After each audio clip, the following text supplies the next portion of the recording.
इसलिए कि पाकिस्तान जल्दी हार जाएगा और उसके बाद लोगों का ज़हन मोबाइल पे नहीं रहेगा, लोग जलसे में बैठ करके इत्मीनान से जलसा सुनेंगे। आप समझ रहे हैं कि आप कहां जा रहे हैं? वो कमेटी का आदमी था, वो बोल रहा है कि मैच रहेगा तो जलसा मुतासिर होगा, जलसे में लोग बैठेंगे फिर भी मोबाइल पे नजर रहेगी उसकी, और मैच खत्म हो जाएगा तो फिर जलसे में लोग बैठेंगे इत्मीनान से, जलसे पे तवज्जो रहेगी। यानी एक मैच की वजह से जलसा मुतासिर होगा।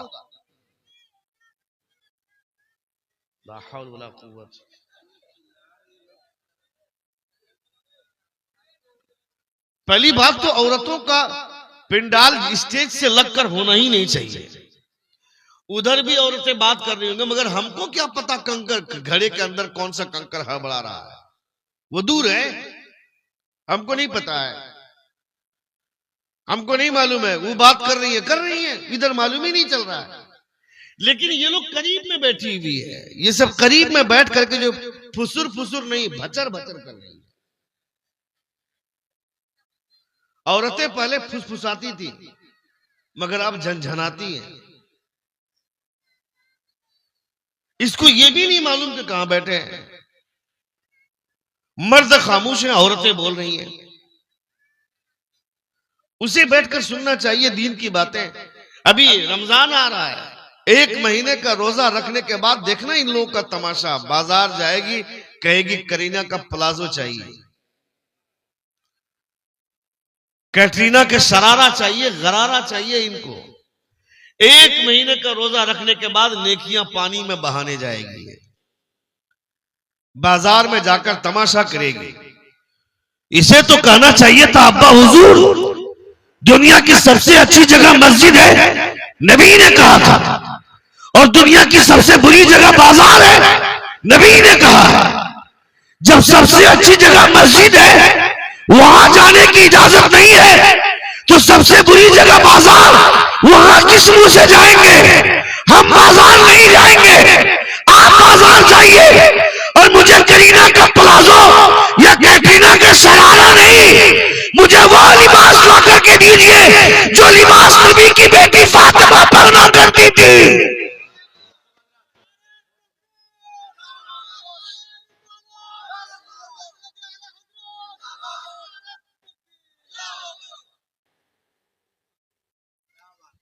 हम ऐसा शऊर कब बेदार करेंगे भाई? हमारे एहसास कब जागेंगे? और फिर इनके ऊपर जिम्मेदारियां बहुत बड़ी आने वाली है। जैसे ही मां बन जाएगी, इसके बच्चे की जन्नत इसके कदमों के नीचे आ जाएगी। इतना भी शऊर नहीं है। जलसे में बैठे तो किस ख्याल से बैठे, किस अंदाज में बैठे। जो बाजार घूम रहे, मगर जो लोग मेरे सामने बैठे कम से कम उनके बारे में तो अच्छा ख्याल है हमारा, और उस सच्चे ख्याल को कम से कम रहने दिया जाए।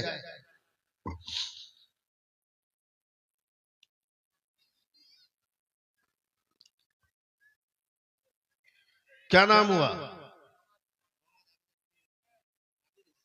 मोहम्मद आबिद हुसैन।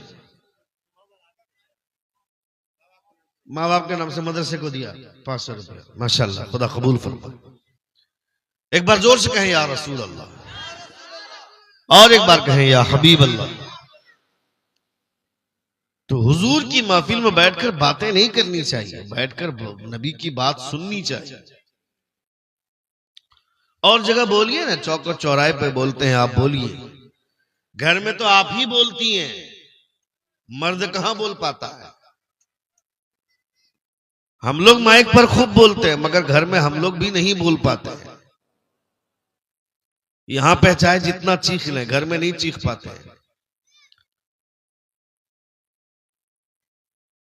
जब हर जगह आप ही लोग बोलते हैं, तो कम से कम स्टेज पर हम लोगों के बोलने दीजिए और आप लोग सुनिए। मैं देख तुम लोगों को रहा हूं, मगर बोल कहीं और किसी को और रहा हूं। समझ रहे हो आप? हाँ, समझदार हैं आप। इसलिए खुदा के वास्ते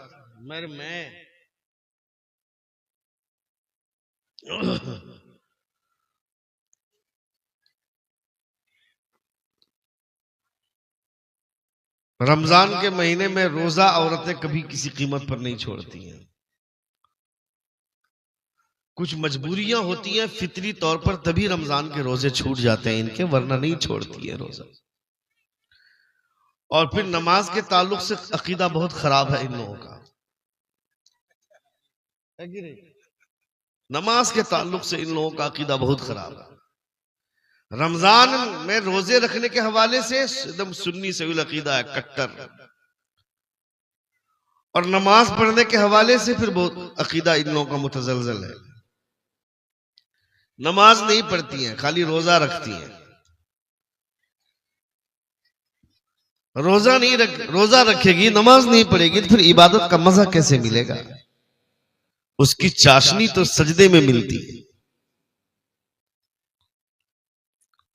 दिन भर खुदा के लिए आपने सब कुछ छोड़ दिया। जिस खुदा के लिए सब कुछ छोड़ा, उसी की बारगाह में खड़े होकर खुदा से बात करते हुए मांगिए, फिर मजा देखिए। अल्लाह रब्बुल इज्जत अपने बंदों पर मेहरबान है, और फिर ये ताबेदारी की बुनियाद पर अल्लाह रब्बुल इज्जत इतने बड़ा इनाम देता है। ये सुना है आपने कि इफ्तार के वक्त में जो दुआ मांगी जाती है खुदा उसे कबूल फरमाता है? ये सुने आप? सुने कि नहीं? अरे भाई सुने कि नहीं सुने? जो भी दुआ मांगी जाती है उस वक्त वो दुआ कबूल होती है। इफ्तार करने के लिए बैठे होते हैं, इफ्तार करने से पहले पहले जो 5 से 7 मिनट 10 मिनट का जो वक्त है, वो इंतजार करना खुदा को इतना पसंद क्यों है भाई? वो इंतजार खुदा को इतना पसंद है, तवज्जो, इतना पसंद है, अल्लाह रब्बुल इज्जत अपने फरिश्तों के दरमियान में फरमाता, मेरा बंदा देख किस कदर मेरे हुक्म की तामील कर रहा है। सेब अपने पैसे से खरीद कर लाया, पकोड़ा अपने पैसे से खरीद कर लाया, वो चना जो सामने भिगा कर रखा है और भून कर रखा है अपने पैसों से, अपनी कमाई से सारी चीजें खरीद कर लाया है। वो चाहे तो खा सकता है, मगर वो हाथ नहीं लगा रहा है, खा नहीं रहा है। उसे किसका इंतजार है? वो सिर्फ और सिर्फ अपने रब की इजाजत का इंतजार कर रहा है। जोर से वो अपने रब की इजाजत का इंतजार कर रहा है। उस इंतजार की वजह से फरिश्तों गवाह लाना, जो बंदा उस वक्त मेरे हुक्म का इंतजार कर रहा है और इंतजार के दरमियान में उसे हक है फिर भी नहीं खा रहा है, मेरे हुक्म की तामील कर रहा है। इस हुक्म की तामील का इनाम यह है, वो जो भी दुआ मांगेगा मैं उसे कबूल कर लूंगा। ये इनाम अल्लाह रब्बुल इज्जत अता फरमाता है। इफ्तार के वक्त में आप जो दुआ मांगते हैं खुदा उसे कबूल फरमाता है, खुदा उसे कबूल फरमाता है। इसलिए इफ्तार के वक्त में बातें नहीं। इफ्तार के वक्त में, अच्छा इफ्तार आप लोग क्या करके दुआ क्या पढ़ के इफ्तार करते हैं? पढ़िए तो जरा।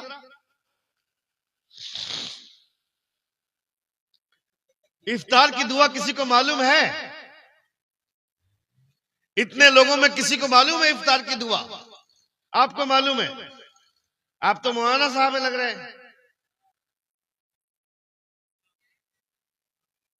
अच्छा, इतने लोगों में किसी को नहीं मालूम इफ्तार की दुआ? अच्छा, वो टीले पर ऊंचाई पर बैठे, हो सकता है उधर किसी को मालूम हो।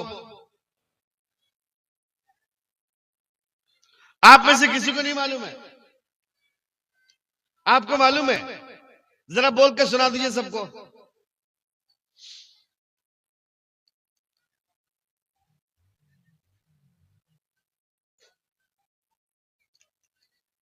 डन, ठीक सुना है? तुमको भी मालूम है? सुनाओ।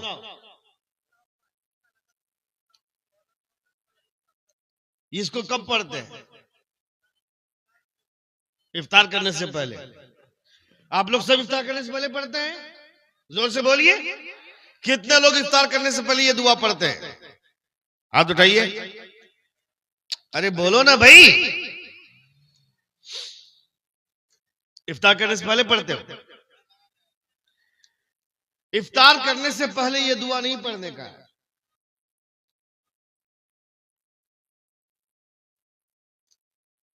ये दुआ इफ्तार के बाद पढ़ी जाती है।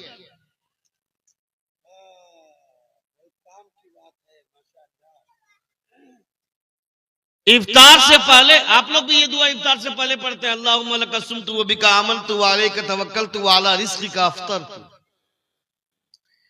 ये दुआ इफ्तार के बाद पढ़ना है, इफ्तार से पहले नहीं पढ़ना है। बहुत सारी मस्जिदों में हम देखते हैं मुअज्जिन साहब सबको पढ़ा रहे होते हैं। मुअज्जिन बेचारा जाहिल है, उसको नहीं मालूम। जो सिर्फ हाफिज है वो भी जाहिल है। इसीलिए हुजूर मुजाहिद मिल्लत मदरसे में जा जाकर बोलते थे कि अपने बच्चे को सिर्फ हाफिज न बनाओ, उसे आलिम भी बनाओ। हाफिज बनेगा तो वो अपनी भी हिफाजत नहीं करेगा, मगर आलिम बनेगा तो खुद की भी हिफाजत करेगा और कौम की भी हिफाजत करेगा। इसलिए आलिम बना।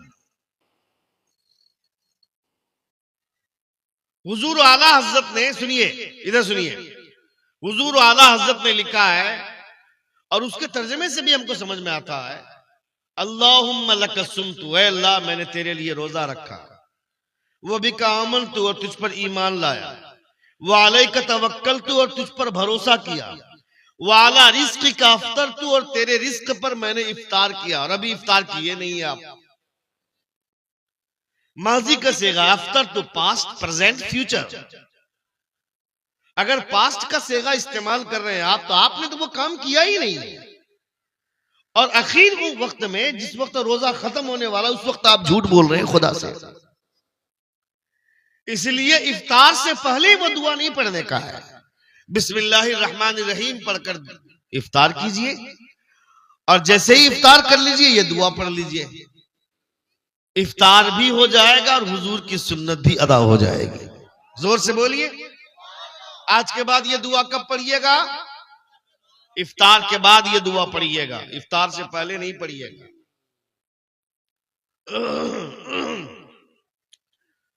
और वो जो रोजा रखने वाली दुआ है उसको कब पढ़ते हैं? खाने से पहले कि खाने के बाद?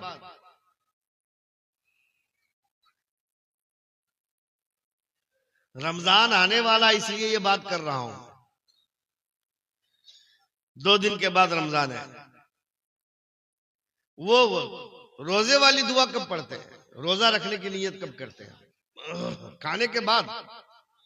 हाँ, परफेक्ट, सही है, खाने के बाद ही करनी चाहिए। ये तो आसानियां अल्लाह रब्बुल इज्जत ने हम लोगों के लिए कर दी हैं। हुजूर की शरीयत की वजह से ये आसानियां हम लोगों के लिए है। वरना जब पहले रोजे का हुक्म आया था, उस वक्त मामला ऐसा था कि सोने से पहले पहले जो भी खाना है खा लीजिए। जैसे ही आंख लग गई रोजा चालू हो गया, बीच में उठकर खाने की इजाजत नहीं थी। तो एक सहाबी थे, वो सहाबी लकड़ी चीरने के लिए जाते थे जंगल, लकड़ी चीर करके लाते थे, बाजार में बेचते थे। एक रोज रोजे की हालत में गए जंगल, लकड़ी चीर करके लाए, बाजार में बेचे। घर आते आते शाम हो गई और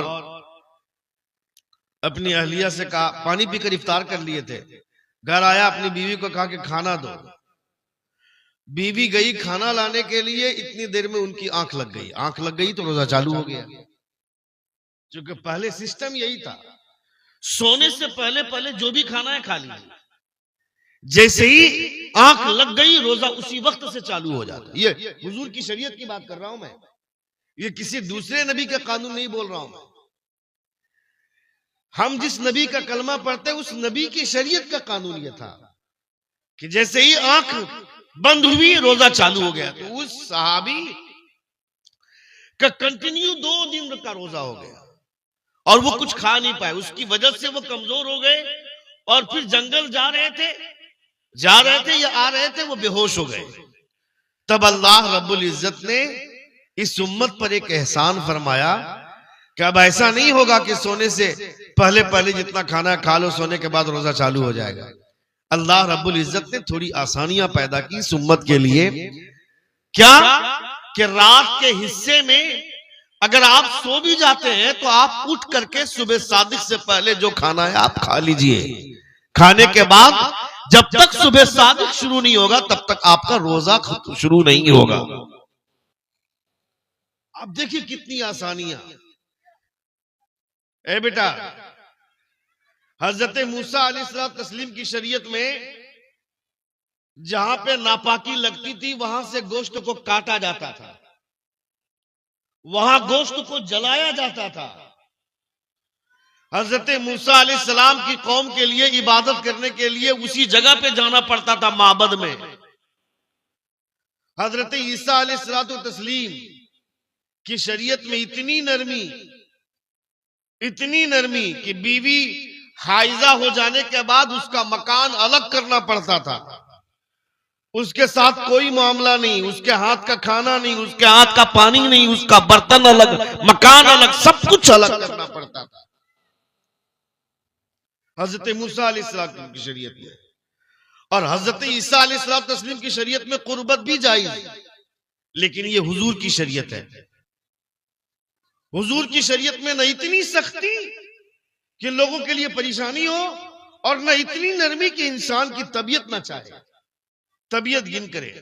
एतदाल वाली उम्मत है ये। वकज़ालिक जअलनाकुम उम्मतन वसतन लितकूनु शुहदा अलन नास। इसलिए आपके लिए ये सारी चीजें हैं। शरीयत ने आसानियां रखी हैं, मगर आप उन आसानियों का इस्तेमाल कीजिए। आप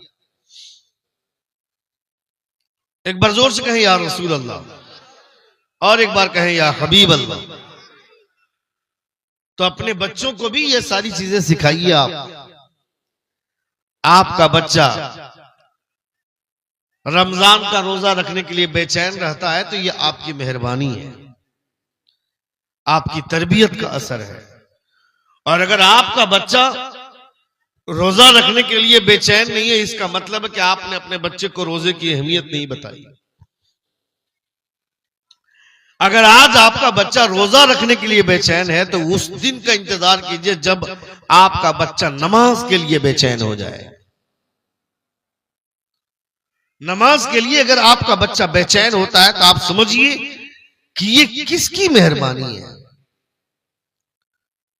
क्या मेरी तरबियत में इतना कमाल है कि मेरा बच्चा मुसल्ला खोज रहा है? मेरे खून में इतनी तासीर कि मेरा बच्चा वजू बना रहा है नमाज के लिए। उस दिन आपका दिल गदगद हो जाए।